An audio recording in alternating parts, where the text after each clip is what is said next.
Madalas ka bang nagigising sa madaling araw para lang umihi? Siguro iniisip mo normal lang ito. Baka dahil marami ka lang nainom na tubig bago matulog. O baka iniisip mo dahil tumatanda ka na kaya ganito ang nangyayari sa katawan mo. Pero paano kung sabihin ko sa'yo na ang simpleng pagbangon mo sa gabi para umihi ay isang seryosong warning sign na ng katawan mo? Paano kung may tahimik na sakit na unti-unting sumisira sa kalusugan mo nang hindi mo man lang napapansin? Pakinggan mo ako mabuti. Ang tawag dito sa medikal na termino ay nocturia. At hindi ito normal kung nangyayari ito gabi-gabi lalo na kung higit sa 2 beses kang bumabangon. Maraming tao ang binabalewala ito. Iniisip nila abala lang ito sa tulog at makakabawi rin sila kinabukasan. Pero bilang isang doktor, kailangan kong magbigay ng seryosong babala.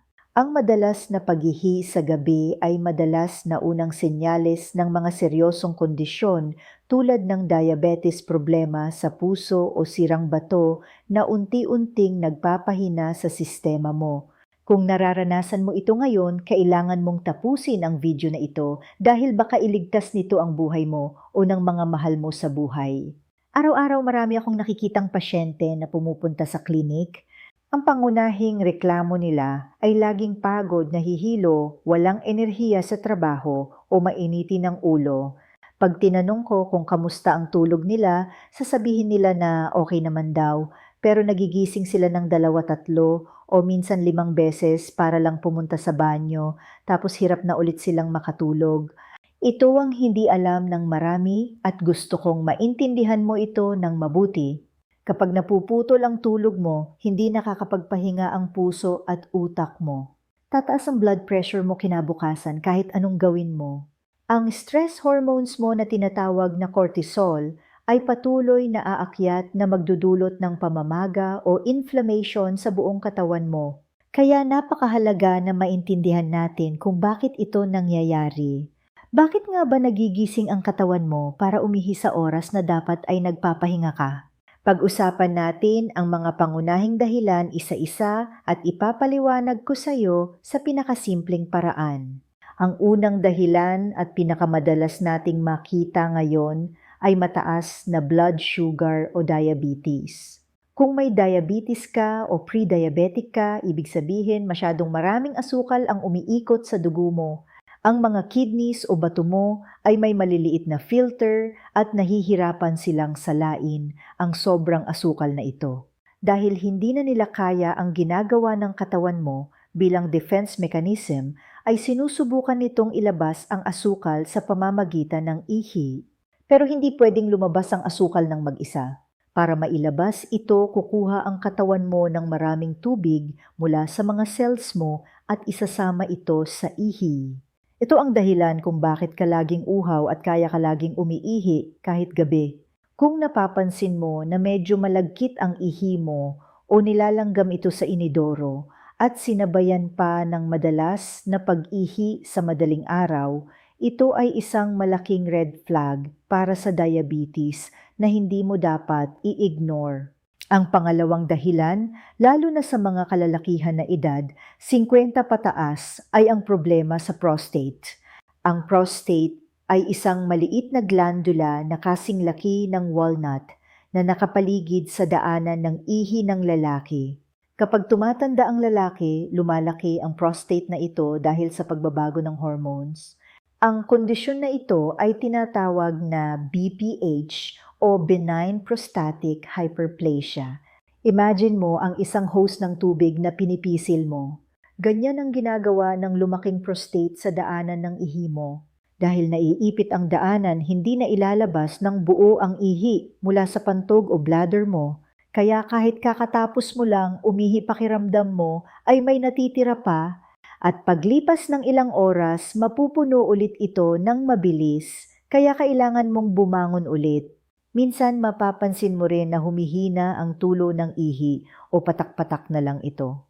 Ang pangatlong dahilan na madalas hindi naiisip ng mga tao at minsan ay nakakagulat ay problema sa puso. Oo, tama ang narinig mo.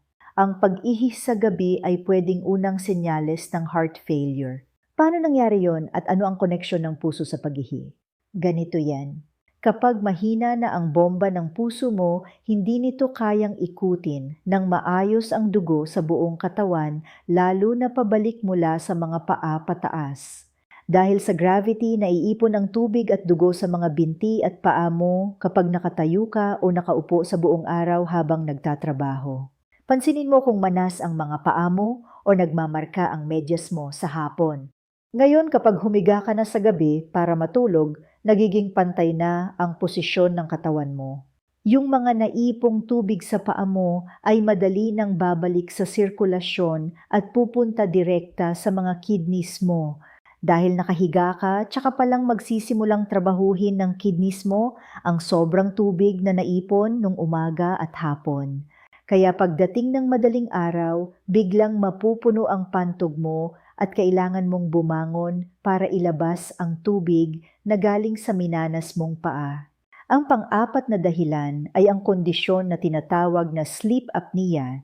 Ito yung malakas kang humilik at minsan ay tumitigil ang paghinga mo ng ilang segundo habang natutulog ka. Kapag hindi ka nakakahinga ng maayos, bumabagsak ng malala ang oxygen level sa dugo mo. Nagugulat ang puso mo at nagiging extreme stress ito para sa buong katawan. Dahil sa stress na ito, naglalabas ang katawan ng isang special hormone na naguutos sa kidneys na gumawa ng maraming ihi. Kaya imbes na magpahinga ka, napipilitan kang gumising para umihi, hindi dahil madami kang nainom, kundi dahil nahihirapan ang katawan mo sa kakulangan ng oxygen dahil sa paghilik. Ang panlimang dahilan ay ang paghina ng pelvic floor muscles, lalo na sa mga kababaihan. Kung ikaw ay nanganak na ng normal o kaya ay nagkakaedad na unti-unting humihina ang mga muscles na sumusuporta sa pantog mo. Ang kondisyon na ito ay minsan nauuwi sa overactive bladder. Ibig sabihin nito, kahit konti pa lang ang laman ng pantog mo, nagbibigay na agad ito ng malakas na signal sa utak na kailangan mo ng umihi. Wala itong pinipiling oras, kahit anong lalim ng tulog mo ay gigisingin ka nito dahil sa pakiramdam na maiihi ka na sa kama. Bukod sa mga sakit na ito, may iba pang dahilan tulad ng mga maintenance na gamot na iniinom mo. Kung may high blood ka, baka umiinom ka ng diuretics o pampaihi. Kung iniinom mo ito sa gabi imbis na sa umaga, siguradong gigising ka talaga ng ilang beses. Meron din tayong tinatawag na kidney infections o urinary tract infection na nagpapairita sa lining ng pantog kaya gusto mo laging umihi kahit pa konti-konti lang. Ngayon gusto kong isipin mo ang mga kakilala mo o baka ikaw mismo ito. May pasyente ako dati, tawagin natin siyang Mang Lito. 65 taong gulang siya.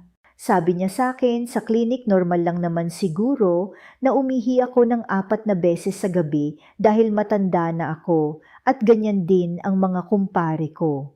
Pero napansin ko na maputla siya hinihingal agad at laging pagod. Nang ipasuri namin ang dugo at ihi niya, nalaman namin na sobrang taas ng blood sugar niya at nag-uumpisa ng masira ang mismong filter ng kidneys niya.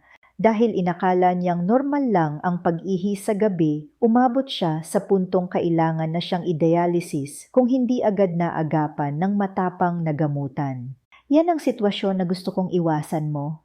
Gusto kong maintindihan mo ng malalim kung ano ba talaga ang nangyayari sa loob ng katawan mo kapag natutulog ka at bakit mahalaga ang tulog na walang putol. Normal na kapag natutulog tayo, naglalabas ang utak natin ng isang mahalagang chemical na tinatawag na antidiuretic hormone o ADH.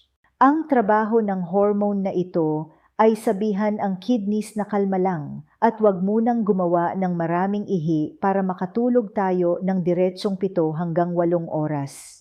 Ito ang dahilan kaya kapag umiihi tayo sa umaga, napakapanghi at sobrang dilaw nito dahil concentrated ito at naipon magdamag.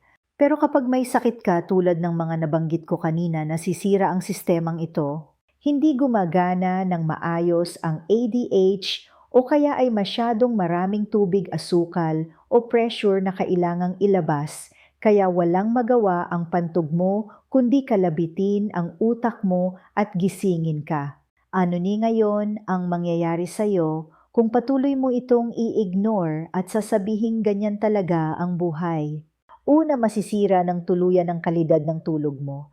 Ang katawan natin ay kailangan ng deep sleep o yung pinakamalalim na yugto ng pagtulog para ayusin ang mga nasirang cells, palakasin ang immune system at linisin ang utak natin sa mga toxins. Kung laging napuputol ang tulog mo para umihi, hindi ka nakakaabot sa deep sleep na ito. Ang resulta, mas mabilis kang tatanda, mas mabilis kang magkakasakit, magiging malilimutin ka at babagsak ang resistensya mo laban sa mga simpleng sakit. Pangalawa, tataas ang risk mo sa heart attack at stroke. Ang malalang kakulangan sa tulog ay patuloy na nagpapataas ng blood pressure at nagdudulot ng pamamaga sa mga ugat natin na pwedeng magbara sa puso o utak. Pangatlo, at ito ay napakadelikado sa mga nagkakaedad natin na magulang o lolo at lola, ay ang malaking panganib na mahulog o maaksidente sa banyo sa madaling araw. Madilim ang paligid, antok na antok ka pa hilong-hilo minsan at baka madulas ka sa basang sahig. Napakaraming kaso ng bone fractures lalo na sa balakang at malalang head trauma dahil lang bumangon ng mabilis para umihi. Kaya nakikita mo, hindi ito simpleng bagay lang na pwede mong idaan sa tulog kinabukasan. Dwight, ito yung seryosong issue sa kalusugan na kailangan ti agarang aksyon mula sa iyo. Kaya ano ang dapat mong gawin kung ikaw o ang mahal mo sa buhay ay nararanasan ito gabi-gabi? Bibigyan kita ng isang simple at malinaw na plano na pwede mong umpisahan ngayong araw mismo para unti-unting maayos ang problema mo.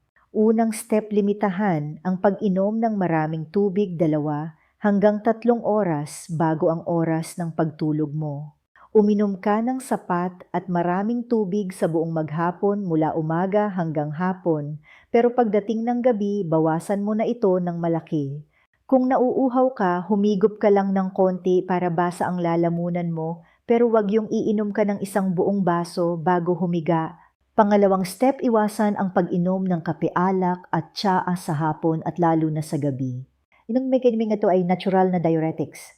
Ibig sabihin, pinipilit nila ang kidneys mo na mas mabilis at mas maraming gumawa ng ihi. Ang alak din ay sumisira sa natural na cycle ng tulog mo at nagpapalala ng paghilik o sleep apnea, kaya mas lalo kang gigising. Pangatlong step na napakadaling gawin kung nakakaranas ka ng manas sa paa at binti sa hapon, ugaliing itaas ang mga paa mo kapag nakaupo ka, nanonood ng TV or nakahiga. Gawin mo ito sa hapon o early evening gamit ang mga unan. Sa ganitong paraan, yung naipong tubig sa paa mo dahil sa gravity ay mabilis na babalik sa sirkulasyon ng katawan mo at maiihi mo na ito bago ka pa matulog sa gabi.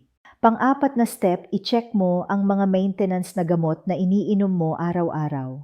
Kung may gamot ka para sa high blood at may kasama itong pampaihi, tanungin mo agad ang doktor mo kung pwede mo itong inumin sa umaga imbes na sa gabi para hindi ka nito abalahin sa pagtulog. Panglimang step, bawasan ng husto ang pagkain ng maalat at maalat na sausawan. Ang sodium o asin ay parang magnet na nag-hold ng tubig sa loob ng katawan natin. Kapag maalat ang kinain mo sa hapunan, mas maraming tubig ang iipunin ng katawan mo na kalaunan ay kailangang i-process ng kidneys mo sa madaling araw. At ang pinakamahalaga at hindi mo pwedeng skip na step sa lahat ay magpatingin ka ng personal sa isang doktor. Wag kang mag-self-medicate or iinom ng mga herbal na nakita mo lang online nang walang payo ng eksperto. Kailangan mong magpa-blood test para ma-check ng maayos ang fasting blood sugar mo para malaman kung may diabetes ka. Kailangan din i-check ang function ng kidneys mo sa pamamagitan ng creatinine test at urinalysis. At para sa mga lalaking may edad na kailangan ma-check ang prostate ninyo kung lumalaki na ba ito. Kung malakas ka namang humilik at laging pagod kahit mahaba ang tulog, baka kailangan mong magpa-sleep study para ma-diagnose kung may sleep apnea ka at mabigyan ng CPAP machine. Hindi ko sinasabi ang lahat ng impormasyong ito para takutin ka o pakabahin ka ng walang dahilan. Sinasabi ko ito dahil bilang doktor nagmamalasakit ako sa iyo at gusto kong maging malusog ka. Ang katawan natin ay napakatalino. May mga paraan ito para kausapin tayo at magbigay ng signal na may mali sa loob. Ang madalas na paghihi sa gabi ay isa sa mga malinaw na senyales na iyon. Huwag mo itong patayin or snooze na parang alarm clock sa umaga. Pakinggan mo ang katawan mo ngayon din. Kung inagapan natin ito ng maaga habang sintomas pa lang, napakaraming malalalang komplikasyon ang maiiwasan natin sa hinaharap. Makakatipid ka pa sa gastos sa ospital. Ang layunin natin ay makatulog ka na nang mahimbing walang putol, gigising ka kinabukasan na may buong enerhiya, masaya ang pakiramdam, at higit sa lahat, hahaba pa ang buhay mo para makasama ang mga mahal mo sa buhay ng walang sakit. Laging tandaan na ang lahat ng impormasyong ibinahagi ko sa video na ito ay para sa pangkalahatang edukasyon at kaalaman lamang at hindi kailanman dapat maging pamalit sa formal na konsultasyon, diagnosis o gamutan mula sa isang lisensyadong manggagamot sa inyong lugar. Iba-iba ang kondisyon pangangatawan at medical history ng bawat tao, kaya pinakamabuti at pinakaligtas pa rin ang magpasuri ng personal sa inyong pinagkakatiwalaang doktor.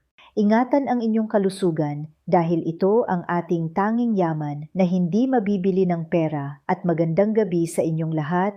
Nawa ay makatulog kayo ng mahimbing mamaya.